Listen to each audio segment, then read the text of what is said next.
Layoffs are silently happening, and they're happening in big time. Economy, recession is, who knows, it's almost here or maybe it's coming very soon. Inflation is all time high, and AI is creating a lot of uncertainty. So, what will happen to my career? What will happen to my job? This is the question, and this is a conversation that I had been involved over the last few days, not only with my clients, but also in my family and friends get together. So, I thought I should record a video and I want to share my views on this. You let me know, you tell me if I'm wrong or right. Either way is fine. There's nothing wrong or right to this. The question is, what are the skills that we need to develop so that we stay effective and we stay relevant in this evolving landscape? That's the question. I read a Gartner report on this. Gartner said these are the jobs that are going to go away and these are the jobs that are going to stay. And obviously machine learning, AI, robotics, all those things are up there. And then everything else, customer service, all, sales, marketing, all these things are going to go away. Interesting how they said it. I mean, who knows where all this is going to go. But knowing what I know, and I live here in Silicon Valley, and I talk to a lot of incredible, amazing entrepreneurs and professionals. And based on my own interactions and experiences, I thought I'm going to I came up with a bunch of skills, but then I kind of you know like about 16 or 18 skills that we all need to survive this uncertainty. But then I kind of condensed that into three, and I want to share those three with you. You let me know what you think. Okay, the first and the foremost is the skill of communicating that converts, or communication that converts. That's a skill that's not going to go away. If you can write, you can speak, you can write and speak to sell, you'll always have a spot at the table. I'm telling you. Okay, when I say, communication that converts, what I mean is you're able with your languaging, with your speaking, you're able to frame value. Okay, you can practically convey the story, and you can convey just not the benefits but transformations. If you can do that, then you are indispensable. You are needed. Period. That's the number one from all the 16 that I listed. The second one is adaptive thinking.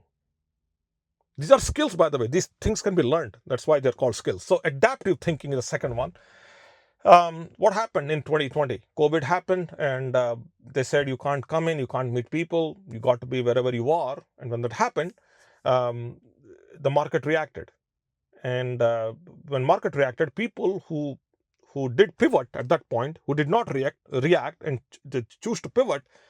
For example, I was doing seminars, workshops, then I went online, and people who, and then we saw multiple offers within that space on how to run your events online, and different platforms came in. All the platforms were either using Zoom or some other. So there was a clear shift in 2020. Okay, so we train our brain to spot the opportunity. That's what adaptive thinking is. We train the brain to see the opportunity, and we should be able to follow. That's exactly what's happening with AI right now. Suddenly a bunch of people telling, this is how you should use AI. Forget about the engineering aspect of it. I'm talking about the marketing aspect of it. People telling other people how to use the different tools to create what they want to create. So adaptive thinking is you're not reacting, but you're choosing to pivot, and you're trying to see where the value is. Can I move? Where is the value? Can I follow the value? That's what that is. Okay. The second skill. The third skill is building an audience. This is, doesn't matter. You have a job, you have a business, you are, a C-level executive, you are a mid-level manager. Doesn't matter. You need to have a platform. And the chances are you already have. You have a LinkedIn, and you can choose to be on YouTube. You can choose to be on Facebook, wherever. So you need to have an audience, because attention is currency. And when during hard times, people look up to leaders. So why not become a leader? in whatever space you are in. So how do you build a platform? You tell stories and you display skills. Storytelling around skills. That's where I would go if I'm a professional. Okay. We're not talking about millions of people, millions of followers, inflated, numbers, none of that. 100 fans would do. If you have 100 fans, it's a matter of time before you start, it just spreads, it scales.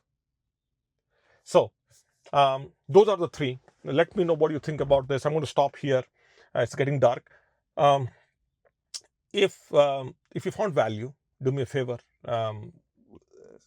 Press the like button and you make a comment. I'm going to respond to you. If you subscribe to the channel, I'll be in front of you literally on a daily basis. That's the pace, that's the rate at which I'm producing videos on this channel.